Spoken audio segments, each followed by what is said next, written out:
Hey everybody, welcome to Kerbal Space Program Career Mode with me, REinstein. Today we are going to be attempting, hopefully achieving, the Orbit KERBIN contract. So I'm going to go ahead and select that. We've also got another active contract, which is the radial mount parachute needs to be hauled into flight above KERBIN. So I'm just going to go ahead and see if I can build a rocket that will get us into an orbit. I don't think it should be that difficult, but you never know.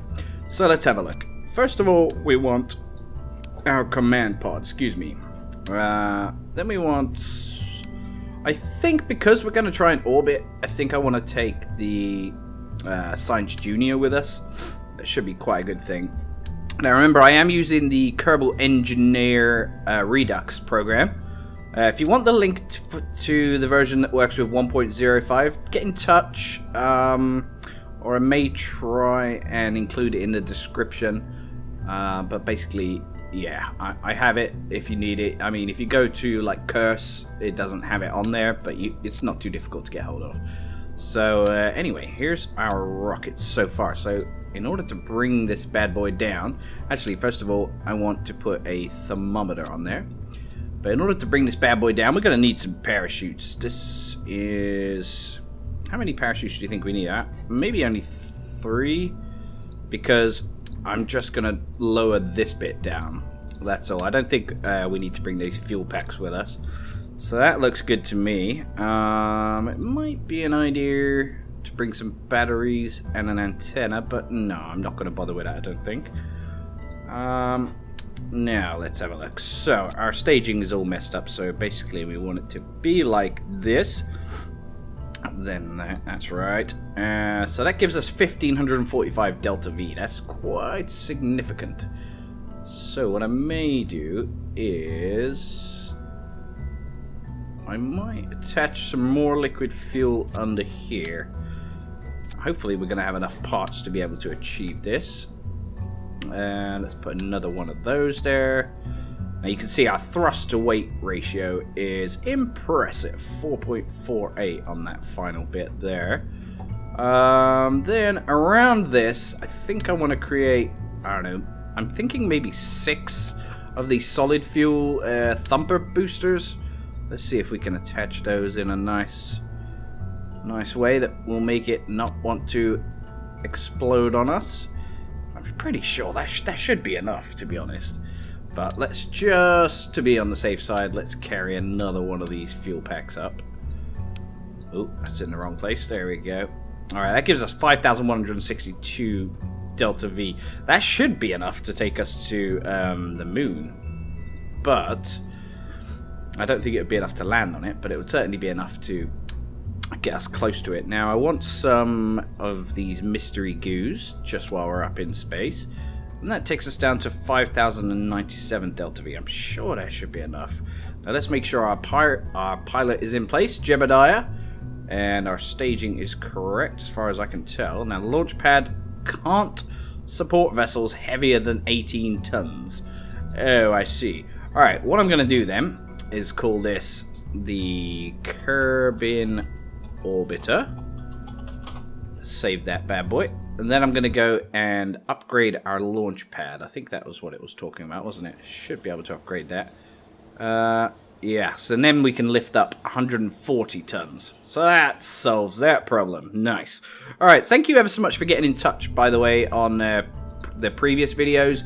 I wasn't sure how well it would be received doing a new Kerbal Space Program career mode, but it seems to be going down quite well, and I really appreciate it. Thank you, everybody. Hopefully we're going to have some fun, especially once we get into the later missions. Yeah, this is what my concern was. I thought this rocket might spin. I'm hoping spinning's not too bad. I'm mainly hoping it doesn't tip over, because if it tips over, then we're going to have some problems, I think. Obviously, we're going to die, basically. But it's not too bad at the moment. As long as this solid fuel burns out before it tips too hard. Now, I think the important thing is to have enough velocity when you're encountering this wind that you can see on the rocket here. As long as you've got enough velocity to overpower that, then you're not going to experience too many problems. At least I think so. Alright, there's our rocket. And thankfully it didn't take any damage there. Oh, whoops. Okay, now we're just going to have to wait for our rocket to stabilize. Now let's see how high that's going to get us. Wow, that takes us to 115 meters up. 115,000 meters up already, sorry. So let's do a little bit of a burn that way. That's going to use 1,763-ish. So if we just tilt our rocket, you want to be heading for this blue little icon on the nav ball down here. If we speed the game engine up and we get to a burn time, we want to be aiming for about where it says node in T. You want that to be about half the amount where it says estimated burn at the bottom center of your screen there. So I get it to, I don't know, around 45 seconds. That'll be enough for me, I think. And I'm just going to do my burn here. And let's have a look what's going on. Yeah, there we go. There's our rocket. So we're actually up really high now, so we can do some observations of our mystery goo. Wow, that gives us 10 science. That's nice. Oh, you know what we haven't got? We haven't got a heat shield. Ah! Let's observe the materials bay. Another 25 science. We can't do an EVA yet, but maybe we'll do a crew report. Another 5 science. Pretty good if I say so myself. Now let's have a look to see what our rocket's doing. Now that's good enough for me. What I want to do now is if I create a maneuver at the apoapsis, then hopefully we drag that around, and at the point this orange thing spins around, we'll have a roughly circular orbit. So you can see the periapsis is 155,000, the apoapsis 168,000. Within the margin of error. So again, in order to do any maneuvers, you basically want to get that time, like I said, at halfway. The node in T needs to be about half the estimated burn. So that way you get it sort of averages out and creates almost the perfect maneuver. That's essentially what I'm trying to say. Now let's burn again. Don't know if we have enough fuel on this rocket to do what we want to do. I'm hoping we have a bit left so we can survive our re-entry, because I'm not sure things are going to be that great, especially without a heat shield. But let's see how this plays out anyway. Alright, we've still got 500 meters per second burn to go. We're actually doing rather well here. Let's just check on the map again. Once we create a stable orbit, we will have met our objective. There we go, we should have met it now. Let's take a little look. Contract! Yay! Orbit Kerbin achieved! Brilliant. So now, all I need to do now is worry about re-entering the Kerbin atmosphere. So I kind of want to do it in the daylight. So let's create a maneuver at the apoapsis again. Now if I drag that in, I want to create like a shallow angle of entry, because I don't want to be plunging towards the surface sort of head first, if you will. You want to come in at an angle. So that's my maneuver. We only need a slight burn there as well, 1 second. So that should leave us a nice bit of fuel to slow down our craft if needs be, once we hit the re-entry point where the heat's going to start causing an issue. So let's see. We get to this little node in T time. Nearly there. Might as well do it here. It should be fine. Turn on the thrusters and away we go. Now let's take a little look at what our re-entry is going to look like. So yeah, pretty good. We're going to be going in nice and shallow. So let's now speed up the engine. Let's take a little look. Can we do any more science on our little... I know we can't see, but never mind. Let's do another little... Have we not got any... Why can't I operate that? Can't seem to operate that. Never mind. Must be a bug or something. Anyway, we're going to be descending down towards the planet now. And I'm really hoping we can survive this, because, like I said, we've got loads of science here. Okay, let's maneuver our craft into the right position. Now, what I like to do, especially when I've got heat shield, is point my nose. I explained this in a previous video. Point my nose towards this little icon on the nav ball you can see now. The little greeny yellow circle without the cross in it. Now, some of you probably already know this, but for those of you who don't know, so it's a good opportunity to share some tips with you. Now, you can see my rocket getting a little bit hotter here. Don't know if there's anything we can do about it if it decides to break. We can actually... Whoa! Whoa, whoa, whoa, whoa, whoa, whoa, whoa, whoa, whoa, whoa! Stuff has exploded! Holy crap! That was not cool. Okay, we messed that up. I guess we're gonna have to do that mission all over again. Okay, well, what I'll do is I'll skip towards the... I'll basically revert flight to vehicle assembly, I think. Put a heat shield on it. Then I'll try again.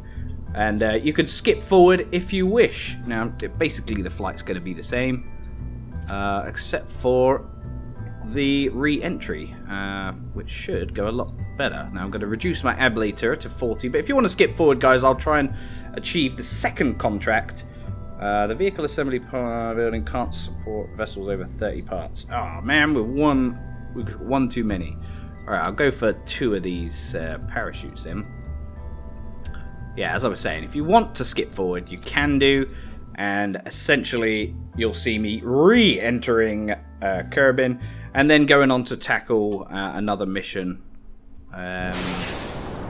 which is my other contract, which is the haul the Mark II R radial mount parachute into flight above KERBIN. Now, there's no way we're going to be able to do it as part of this mission. Our velocity is far too high, but I can certainly do it on a separate mission and with a lot cheaper rocket.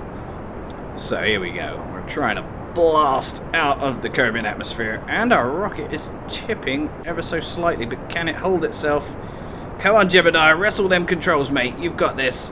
I don't know if I'm having any impact on the controls of this whatsoever. I'm WASDing it like a boss. Doesn't seem to be making much difference, but we're alright. Look at that. We're sort of straightening up-ish. Assuming that doesn't connect with us, which it didn't. Alright, let's just let our rocket cruise up to a nice altitude. And where are we at? We are at 90,000 meters approximately. So, again, create our little maneuver node. Spin our rocket round towards where our little blue icon is. There it is, the little blue crosshairs. Not the light blue one, the dark blue one. Or the nice blue. It's not exactly a dark blue, but you know.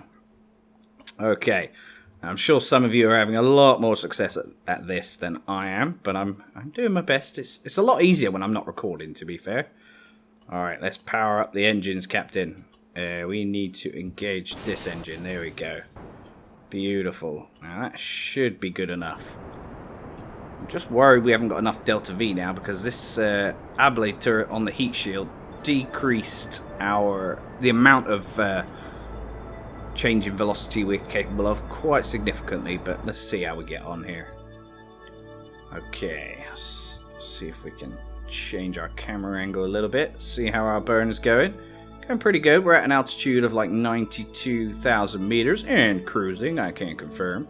Alright, I'm gonna cancel that burn once this rocket's gone.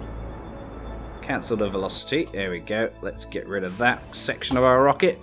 And again, as in the failed burn, or the failed attempt, I'm going to create another maneuver here. So let's drag that round. Check on our periapsis. So our periapsis is a little too low for my liking. Oop, I dragged the wrong thing there. There we go. Periapsis 64,000. So if we just burn a little bit more, 80,000. That's perfect. Alright, now what we want to do is engage that stage. Get to the right point. Power up our rocket. And away we go. There we go. So that should give us a nice orbit. And then all we have to do then is worry about the re-entry once again. Which should go a lot better now I've got the heat shield. Okay. Now how far have any of you guys got on this game? Are you really far into it? As I said in an earlier episode, I'm loving the new space parts, but I don't want to touch them until I get to them in career mode. And I haven't got that far offline. I'm not playing offline at all now. Literally what you see is how I'm playing it. There we go. We've made our orbit and we've achieved our goal. So once we get to this apoapsis, actually once we get round there, that's when I'm going to do my burn in order to come back down. There, that looks good enough to me. Beautiful. So let's maneuver ourselves into position, aiming for that blue node once again. Speed up just a little bit so time doesn't go too slowly for us. If you did this in real time, can you imagine how long it would take? Oh my god, it would be a nightmare. Okay, we've got a 1 second burn ahead of us. That's just nothing, really. There we go. Power up. And we are now descending back onto Kerbin once we get round to that part. So let's follow our rocket on its little trajectory. And there we go. We might be landing in the dark here, to be fair. Could do some lights on this bad boy. There, you can just about see my rocket there. Alright. Alright. And position my rocket towards the little green node. And we're going to do our best to come in safely this time. Now, I might actually jettison my fuel now, which I have done. You can see there. Off it goes. And let's begin our descent at full speed. So we're at 63,000 meters and plummeting. Now, we've got no way of reducing our speed using any rockets.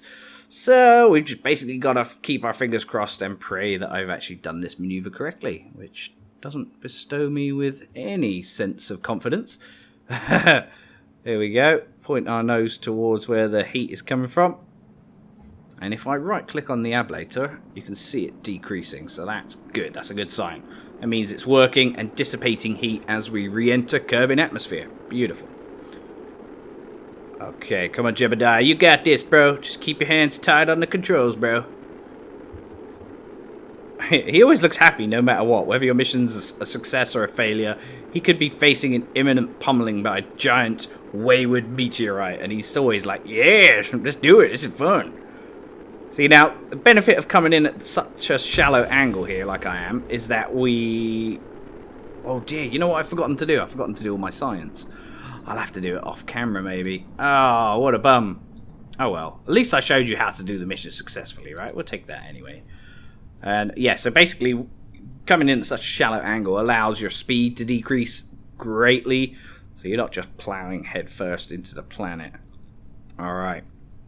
Now, it looks like we're heading down towards Kerbin. We can't see much because we're in the dark. But I promise you, our speed is good. As you can see there, our surface speed, 170 meters per second. So I'm safe to open up my parachutes. And that's actually met that contract there. Yeah, victory me.